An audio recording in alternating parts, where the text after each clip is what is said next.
যারা রাশিয়াতে কাজ করতে চান অথবা ব্যবসা করতে চান তাদের জন্য কিন্তু একটি বিরাট সুখবর রয়েছে। বর্তমান সরকার এবং রাশিয়ার সরকারের মধ্যে একটা দ্বিপাক্ষিক আলোচনা চলছে এবং পরিকল্পনা হচ্ছে যে বাংলাদেশ থেকে যে পরিমাণ কর্মী বর্তমানে রাশিয়াতে কাজ করছে তার থেকে প্রায় 10 গুণ কর্মী আরও বেশি রাশিয়াতে আগামী 1 বছরের মধ্যে কাজ করবে। আসসালামু আলাইকুম বন্ধুরা, সবাই কেমন আছেন? আশা করি আল্লাহর রহমতে সবাই খুবই ভালো আছেন। দেশ এবং দেশের বাইরে থেকে যারা দেখছেন সবাইকে স্বাগত জানাচ্ছি ইউটিউব চ্যানেল কেকিউ ডেইলি ভিডিওতে। বরাবর মতোই আরও একটি দুর্দান্ত নতুন ভিডিও নিয়ে চলে আসলাম। ভিডিওটি খুবই গুরুত্বপূর্ণ হতে যাচ্ছে, সাথে থাকুন।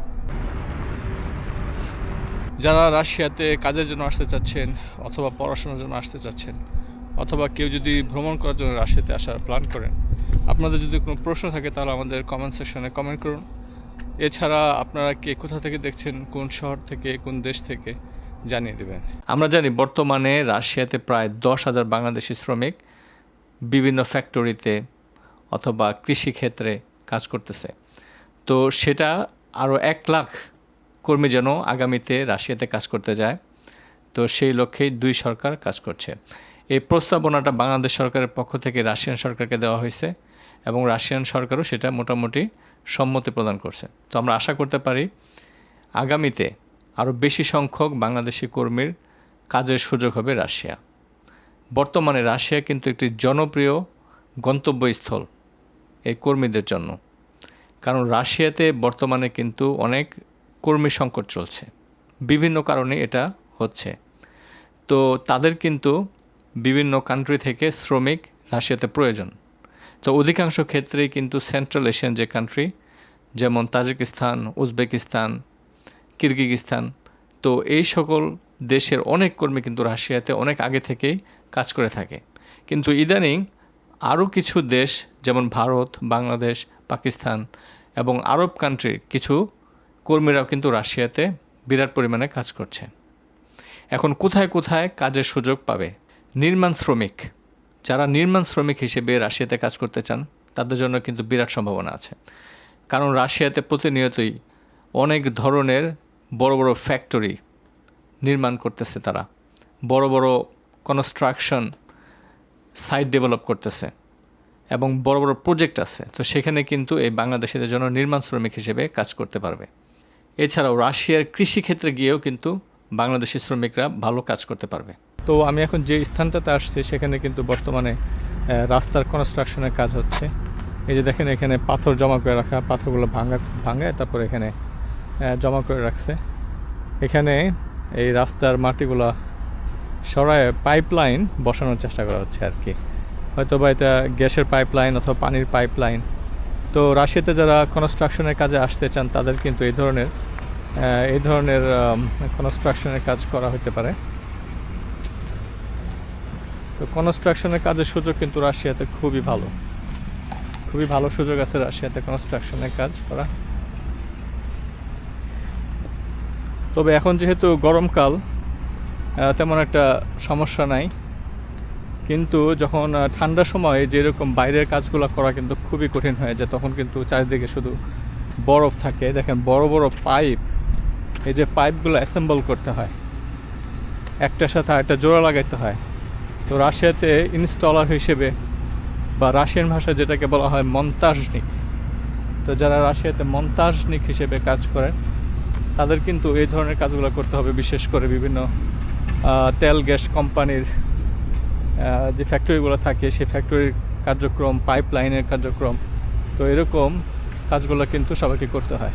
যারা গার্মেন্টস অপারেটর হিসেবে কাজ করতে চান অথবা সুইং অপারেটর হিসেবে কাজ করতে চান, গার্মেন্টস সেক্টরে যাদের কাজের অভিজ্ঞতা আছে তারাও কিন্তু রাশিয়ার বিভিন্ন শহরে এরকম গার্মেন্টস ফ্যাক্টরিতে কাজ করার সুযোগ পাবেন আরও বেশি।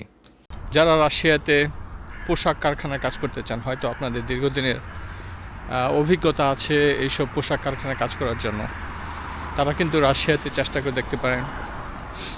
রাশিয়া যেহেতু শীতপ্রধান দেশ, অধিকাংশ ক্ষেত্রেই বিভিন্ন ধরনের জ্যাকেট, উইন্টার পোশাকের কিন্তু প্রয়োজন হয়, খুবই চাহিদা। রাশিয়া মূলত তুরস্ক, চায়না এবং ভিয়েতনাম থেকে বিভিন্ন ধরনের পোশাক আমদানি করে থাকে। এছাড়াও স্থানীয় বাজারে কিন্তু রাশিয়া চেষ্টা করছে যে তাদের নিজস্ব উৎপাদিত পণ্যই কিন্তু সাপ্লাই দেওয়ার জন্য। এই কারণে বিভিন্ন ধরনের বড় বড় শহর যেমন মস্কো, সেন্ট পিটার্সবার্গ, কাজান, নোভোসিবির্স্ক অনেক গার্মেন্টস ফ্যাক্টরি আছে, সেখানে কিন্তু আপনারা কাজ করতে পারবেন। বাংলাদেশের মানুষ কিন্তু আপনারা এই পোশাক কাজে অনেক অভিজ্ঞতা, তো সেই কারণে বলবো যে রাশিয়ার এই ধরনের ফ্যাক্টরিতে আপনারা যদি কাজ করেন ভালো বেতনে কাজ করার সুযোগ থাকে। তবে একটু দেখে শুনে আসবেন কোন কোম্পানিতে আসতেছেন, কারণ সবগুলো কোম্পানি কিন্তু একরকম না। এক এক কোম্পানি এক এক রকম হবে, কোথাও সুবিধাটা একটু বেশি থাকবে, আবার কোথাও একটু সুবিধা কম থাকবে। কিছু কিছু কোম্পানিতে কিন্তু ইদানিং একটা কমপ্লেন শোনা যাচ্ছে যে তারা থাকার ব্যবস্থা যেখানে দেওয়া হচ্ছে সেখানে কিন্তু তারা ভালোভাবে থাকতে পারতেছে না, এক রুমে অনেকজন থাকতেছে, তো একটু অসুবিধা আছে। তো একটু যাচাই বাছাই করতে হবে কোন কোম্পানি ভালো সুযোগ দিচ্ছে আর কোন কোম্পানিতে যাওয়াটা উচিত হবে না। তবে পোশাক কোম্পানিতে ইদানিং এটা খুবই একটি জনপ্রিয় পেশা এখানে, কারণ স্থানীয় যে রাশিয়ান লোকাল মানুষজন আছে তারা কিন্তু এরকম ম্যানুয়াল কাজ বেশি একটা অভ্যস্ত না, তারা এই ধরনের কাজ বেশি একটা করতেও চায় না। সেই কারণে যারা ফরেনার আছে, যাদের এই বিষয়ে অভিজ্ঞতা আছে, তাদের কিন্তু খুব ভালো বেতন এখানে কাজ করতে পারবে। মস্কো, সেন্ট পিটার্সবার্গ বা কাজান এই সকল শহরগুলো কিন্তু বেশি পরিচিত। বড় বড় এই শহরগুলোর মাঝেই অনেক ধরনের গার্মেন্টস ফ্যাক্টরি আছে, যেখানে বাংলাদেশিদের ভালো পরিবেশে কাজ করার সুযোগ থাকে। একটা কথা এখানে বলবো যে রাশিয়ার সরকার কিন্তু এরকম ফ্যাক্টরিগুলোতে অনেক বেশি লক্ষ্য দিচ্ছে ইদানিং, যাতে তারা ডেভেলপ করতে পারে এবং তাদের নিজেদের চাহিদা তারা নিজেরাই পূরণ করতে পারে। তো সেক্ষেত্রে কিন্তু দিনে দিনে আরও ফ্যাক্টরি তারা বাড়ানোর পরিকল্পনা করতেছে, আর যত বেশি ফ্যাক্টরি বাড়বে ততই কিন্তু রাশিয়ান এই সকল কাজের আমাদের বাংলাদেশের চাহিদা বেড়ে যাবে। কাজে যারা বাংলাদেশি আমরা দক্ষ শ্রমিক আছি, তাদের কিন্তু রাশিয়াতে একটা ভালো গন্তব্য হতে পারে। তবে একটি প্রতিবন্ধকতা আছে, যেটি হচ্ছে রাশিয়ান ভাষা। যারা রাশিয়াতে কাজ করতে যাবেন তাদের জন্য অবশ্যই রাশিয়ান ভাষাটা ভালোভাবে শিখতে হবে, কারণ রাশিয়াতে আপনি রাশিয়ান ভাষা না জানলে দীর্ঘমেয়াদী সাকসেসফুল হওয়া কিন্তু সেখানে খুবই টাফ। কারণ রাশিয়ানরা অধিকাংশ ক্ষেত্রেই শুধুমাত্র রাশিয়ান ভাষা ব্যবহার করে, ইংলিশ খুবই কম ব্যবহার করে। সেই ক্ষেত্রে যদি কোনো ফ্যাক্টরিতে বা কোনো কৃষি ফার্মে বা যে কোনো ধরনের ওয়্যার হাউসে যদি কাজ করতে চান, আপনাকে কিন্তু রাশিয়ান ভাষাটা জানাটা বাধ্যতামূলক। তো এখানে একটা বিষয় বলে রাখি, যারা রাশিয়ান ভাষা শিখতে আগ্রহী তারা আমাদের স্ক্রিনে দেওয়া হোয়াটসঅ্যাপ নম্বরে যোগাযোগ করতে পারেন। আমাদের বিভিন্ন মেয়াদী কোর্স রয়েছে, 1 মাসের কোর্স অথবা কেউ চাইলে 2 মাসের কোর্স করতে পারবেন খুবই স্বল্প খরচে। এছাড়াও আপনারা যদি কোর্স নাও করেন তবুও কিন্তু আমাদের পিডিএফ লেকচার শিট নিতে পারবেন, আর ক্লাস রেকর্ড ভিডিও সেগুলো নিতে পারবেন। তো যারা রাশিয়ান ভাষা শেখার জন্য আগ্রহী তারা কিন্তু অবশ্যই এই স্ক্রিনে দেওয়া হোয়াটসঅ্যাপ নম্বরে যোগাযোগ করবেন। এছাড়াও যারা বিজনেস করতে চান, বাংলাদেশ সরকার এবং রাশিয়ান সরকারের মধ্যে একটি আলোচনা হচ্ছে যে বাংলাদেশ থেকে তৈরি পোশাক এবং ওষুধ রপ্তানি করা হবে রাশিয়াতে। তো এই ক্ষেত্রে এইসব সেক্টরে যাদের অভিজ্ঞতা আছে বিজনেস করার, তারা কিন্তু বিবেচনা করতে পারেন রাশিয়াকে একটি নতুন গন্তব্য হিসেবে দেখার জন্য। তো বাংলাদেশিদের জন্য শুধুমাত্র যে এই সেক্টরে তা না, অনেক আইটি সেক্টরেও কিন্তু কাজ করার সুযোগ থাকে। যারা আইটি এক্সপার্ট আছেন তারা রাশিয়ার বিভিন্ন আইটি ফার্মে কাজ করার ভালো সুযোগ পাবেন, এবং এরকম প্রযুক্তি ক্ষেত্রে কিন্তু খুব ভালো স্যালারি দিয়েই তারা বিদেশ থেকে কর্মী হায়ার করে। আমরা জানি রাশিয়া কিন্তু খুবই বড় একটি দেশ, পৃথিবীর বৃহত্তম একটি দেশ আয়তনের দিক থেকে। তো রাশিয়ার বড় বড় শহরগুলোতে কিন্তু কাজের সুযোগ থাকে। তো অনেকেরই একটা প্রশ্ন থাকে যে রাশিয়ার কোন শহরে গেলে আমরা ভালো স্যালারি পাবো বা বসবাস করা আমাদের জন্য ভালো হবে, ভালো সুযোগ সুবিধা থাকবে। তো সেক্ষেত্রে মস্কো, সেন্ট পিটার্সবার্গ, কাজান, নোভোসিবির্স্ক এই শহরগুলো কিন্তু বড় বড় শহর, এবং সেখানে কাজের সুযোগও বেশি থাকে। যদিও লাইফটা একটু এক্সপেন্সিভ হতে পারে, কিন্তু আমার মতে আপনার যদি মস্কোতে যান অথবা সেন্ট পিটার্সবার্গে যান, এইসব শহরে গেলে কিন্তু আপনি মোটামুটি একটু ভালো স্ট্যান্ডার্ড লাইফ সেখানে বসবাস করতে পারবেন, এবং আপনার স্যালারিও কিন্তু অনেকাংশে বেড়ে যাবে। যদি আপনি ছোট ছোট শহরগুলোতে যান, সেখানে স্যালারি কিন্তু একটু তুলনামূলকভাবে কম হতে পারে। তো রাশিয়াতে কর্মী সংখ্যা বাড়ানোর এই যে নিউজটা, এই খবরটা কিন্তু খুবই বর্তমান ইদানিংয়ের খবর। এখন পর্যন্ত সেটা কিন্তু প্রস্তাবনা পর্যায়ে রয়েছে, সেটা কিন্তু এখনও বাস্তবায়ন হয় নাই। তবে আমরা আশা করব যেন এই প্রস্তাবনাটি ফাইনাল হয়ে যায় এবং বাংলাদেশ থেকে আরও বেশি সংখ্যক কর্মী রাশিয়াতে যেতে পারে।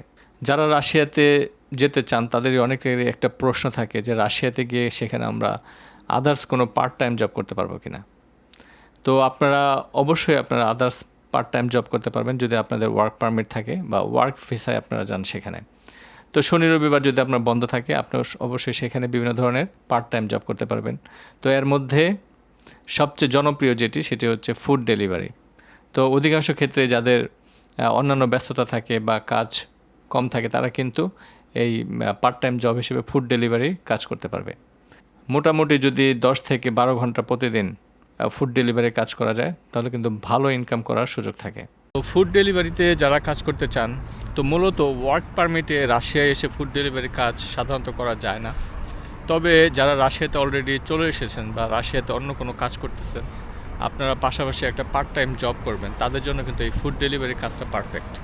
অথবা যারা স্টুডেন্ট, আপনারা পড়াশোনার পাশাপাশি পার্ট টাইম জব করতে চান, তাদের জন্য কিন্তু এটা বেস্ট জব হচ্ছে ফুড ডেলিভারি।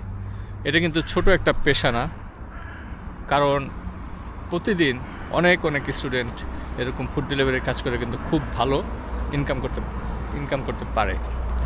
বিশেষ করে বিভিন্ন বড় বড় শহরে যেমন মস্কো, সেন্ট পিটার্সবার্গ, এই সকল শহরে কিন্তু আপনি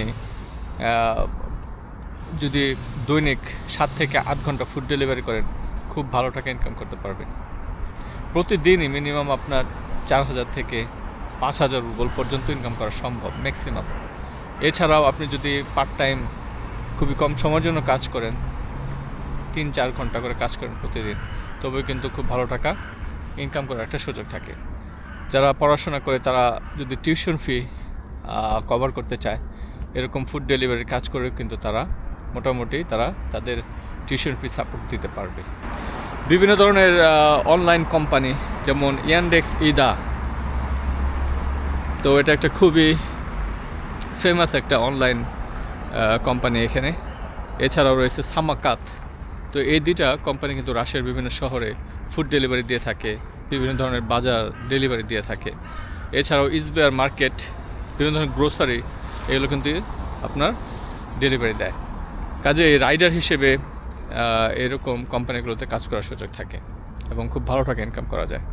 আর যারা কোম্পানিরই ভিতরে কাজ করতে চান তারা কিন্তু বিভিন্ন ওয়্যার হাউসের ভিতরে কিন্তু আপনারা অ্যাসিস্ট্যান্ট হিসেবে, অপারেটর হিসেবে, স্ক্যানার, যারা স্ক্যানিং করে, সাধারণত স্ক্যানিং করে বিভিন্ন ধরনের প্রোডাক্ট রাখে বক্সে সাজিয়ে রাখে, তো এরকম কাজ করার সুযোগ থাকে। যারা নতুন বিশেষ করে রাশিয়াতে আসবেন, যাদের কাজের বেশি একটা অভিজ্ঞতা নাই, নতুন কাজ শুরু করতে চাচ্ছেন, তারা কিন্তু এরকম কাজদের রাশিয়াতে শুরু করতে পারবেন। যা হোক, এই ছিল আজকের ভিডিওটি দেখার জন্য সবাইকে অসংখ্য ধন্যবাদ। ভিডিও ভালো লাগলে লাইক, শেয়ার এবং সাবস্ক্রাইব করতে ভুলবেন না। পরবর্তী পর্বের জন্য আমাদের সাথে থাকুন। আল্লাহ হাফেজ। তো অনেক এলোমেলো কথা বললাম, হয়তো কারো উপকার হবে। যদি আপনাদের কোনো প্রশ্ন থাকে অবশ্যই কমেন্ট সেকশনে কমেন্ট করবেন, তাহলে পরবর্তী ভিডিওতে কোন বিষয়ে কথা বলবো, কোন টপিকে কাজ করব, সেগুলো জানার চেষ্টা করবো ইনশাল্লাহ। বিশেষ করে অনেকে গার্মেন্টস ফ্যাক্টরি সম্পর্কে জানতে চান যে রাশিয়া গার্মেন্টসের সুযোগ কেমন, অনেকে পেন্টিংয়ের কাজ করেন সেটা কীরকম, ইলেকট্রনিক্সের কাজ করেন অনেকে সেরকম। তো সব বিষয়গুলো আস্তে আস্তে আমাদের এই ইউটিউব চ্যানেলে দেওয়া হবে। মনোযোগ সহকারে ভিডিও দেখবেন।